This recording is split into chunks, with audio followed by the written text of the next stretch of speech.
नमस्ते। पानी में पेंसिल मुड़ी हुई क्यों दिखती है? चलिए आज प्रकाश की ऐसी ही कुछ पहेलियां सुलझाते हैं।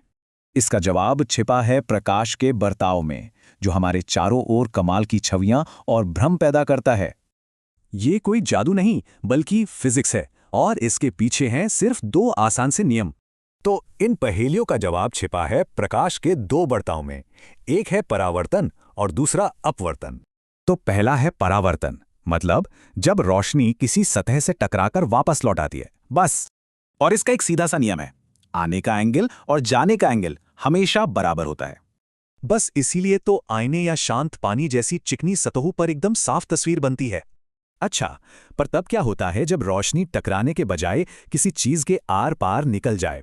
इसे कहते हैं अपवर्तन, यानी रोशनी का मुड़ना, जब वो हवा से पानी जैसी किसी दूसरी चीज में जाती है। और ये मुड़ती क्यों है?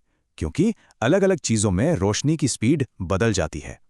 देखिए कैसे रोशनी की किरण हवा से कांच में जाते हुए और फिर बाहर निकलते हुए मुड़ रही है।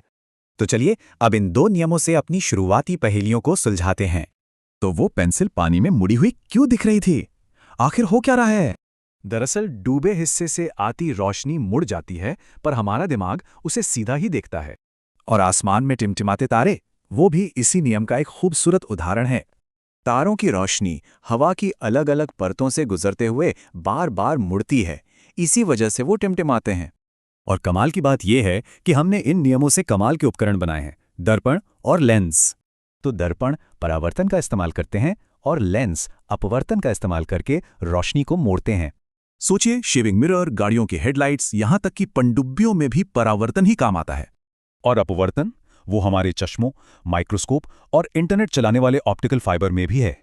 तो बस इतना याद रखना है, परावर्तन मतलब बाउंस होना और अपवर्तन मतलब बेंड होना। अगर ये दो नियम टिमटिमाते तारों की वजह बता सकते हैं, तो सोचिए इंद्रधनुष जैसे चमत्कार कैसे बनते होंगे।